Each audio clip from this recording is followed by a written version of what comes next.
E continuamos conversando com o Sargento Amaury Soares, deputado estadual do PDT.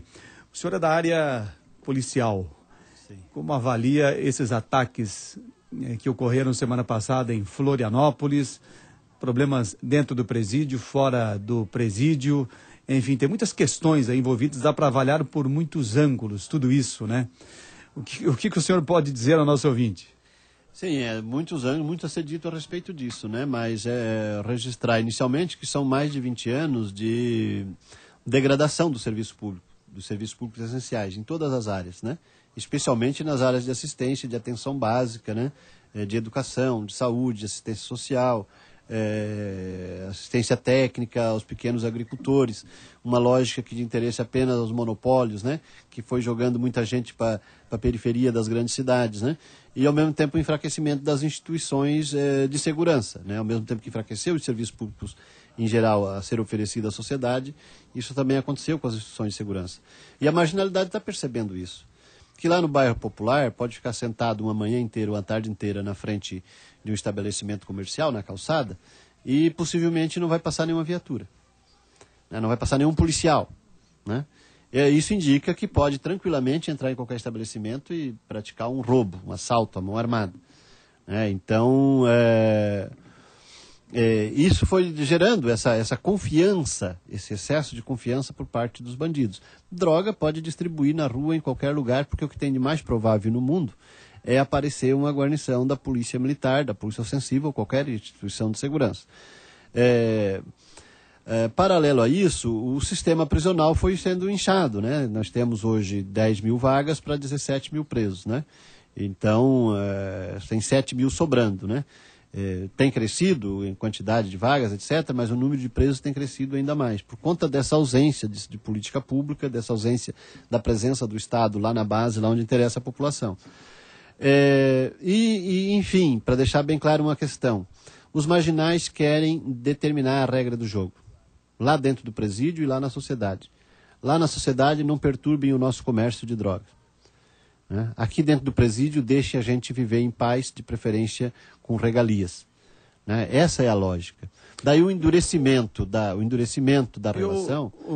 Em cima dessa linha de pensamento, os métodos do setor de segurança, então, não estão funcionando? Olha, nenhum método pode funcionar direito se a estrutura não cabe, né? Se a estrutura não suporta, né? Nós temos, inclusive, uma lei de execuções penais que diz que cada preso tem o direito a 6 metros quadrados de cela, para um preso. Então, se nós tivéssemos celas individuais, né, para cada preso, né, uma cela de 6 metros quadrados para cada preso, e que ele não se comunicasse com outros presos, né, e já diminuiria bastante essa relação e essa rede de informação entre eles, que acaba saindo e interferindo aqui fora também. Já há falha no momento de projetar uma penitenciária e um presídio. Já começa por aí. Mistura preso de alta periculosidade com o chamado ladrão de galinha. Tem isso, né? E de um tempo para cá, veja só, como a agonia, né? O desespero de causa levou o próprio Estado a agir errado. As últimas penitenciárias que são construídas, elas têm um bom sistema de segurança, mas as celas já são construídas para mais de um preso, o que é errado, né? Então a cela deveria ser construída para um preso e manter aquele preso naquela cela, para ele ter conversação e diálogo em relação com outros apenas nos horários de pátio, né? De sol, que tem direito também. Então a própria estrutura já foi montada dentro de uma situação de limite, né? Onde já não tem mais jeito, não vamos fazer cela para 2 e acaba depois colocando 4 porque não tem mais o que fazer, nós temos que dar conta de criar bastante vaga, né? Então essa filosofia leva a esse amontoamento de pessoas, de presos, numa única cela, numa única galeria. Não ressocializa o detento, né? Não ressocializa. Outra coisa que precisa observar, tem que ter a disciplina. Se não tiver disciplina, não ressocializa ninguém. No estabelecimento que não tem disciplina, não ressocializa ninguém. O desafio das autoridades de buscar manter a disciplina em alguns estabelecimentos não tem sido vencida, né? Não tem sido vencida. É preciso a gente observar um elemento, uma variável importante da gente refletir, é que esses atentados aconteceram nas cidades onde tem presídios e penitenciárias novos que oferecem um sistema de segurança. Ou seja, não dá de fugir, não dá de fazer rebelião, né? Então, nesses lugares aconteceram. né? E eu me pergunto, será que não é em virtude de que, por exemplo, aqui na Trindade, né, é um queijo suíço, né?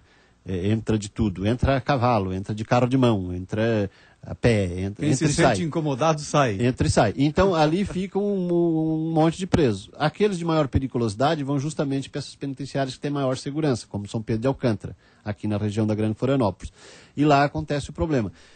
Não se consegue manter a disciplina necessária, né, e existe esse enfrentamento entre o Departamento de Administração Penal, os agentes penitenciários e os presos, que por vezes termina em violência, né?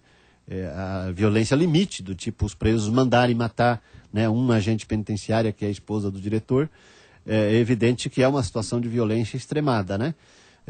Então se chega a esse ponto porque se teve uma intenção de estabelecer uma disciplina e não se alcançou o êxito nisso, né? O êxito desejado não se alcançou. Talvez porque a estrutura não suporte, talvez porque o conjunto das outras instituições do Estado não estejam preparadas para essa realidade. Talvez o Poder Judiciário, o Ministério Público, órgãos de direitos humanos, inclusive, também desconheçam qual é a efetiva realidade do sistema prisional. Eu ando até bastante cético, para não dizer crítico, a essas comissões que se criam, né, de órgãos federais ou de órgãos aqui do Estado mesmo, para ir lá um dia fazer uma visita e resolver. Olha, vai estar todo mundo perfumado lá nessas visitas. Tem que ter um trabalho permanente do Poder Judiciário e do Ministério Público, dentro dos estabelecimentos prisionais, lá no trabalho policial, nas operações, nas comunidades, ver qual é a realidade, conhecer a realidade tal qual ela é e não tal qual ela está escrito nos manuais de direito ou nos postulados filosóficos de direito, ou de sociologia, ou de antropologia. É preciso ver a realidade tal qual ela é, não com um olho romântico, né, não achando que a priori o preso é vítima e a priori o policial é violento, né? Eu diria o contrário. O criminoso é a representação, é a expressão da barbárie. O agente de segurança pública, seja policial, bombeiro ou agente penitenciário, ele é um agente que busca estabelecer e manter, né, a organização da sociedade. Em tese, ele deveria ter o papel civilizatório, né? Se não está conseguindo fazer isso e está descambando para uma situação de violência, é porque em algum outro lugar existe uma falha no sistema, ou uma falha estrutural, ou uma falha de filosofia, ou uma falha de princípio prático mesmo de atuação. Deputado, esse assunto requer muito tempo, né? E nós já avançamos um pouco. 3 horas e 12 minutos. Eu sei que o senhor também tem encontro lá na Assembleia daqui a pouco, né? Tem a questão da saúde aí também, que é um problema seríssimo, mas a gente volta a tocar nesse assunto. Muito obrigado pela participação aqui, pela visita ao estúdio. Muito obrigado, Paulo Branco. Estamos voltando para a sessão que está acontecendo nesse momento. Deputado Sargento Amaury Soares. 3 horas, 12 minutos. Notícia na tarde.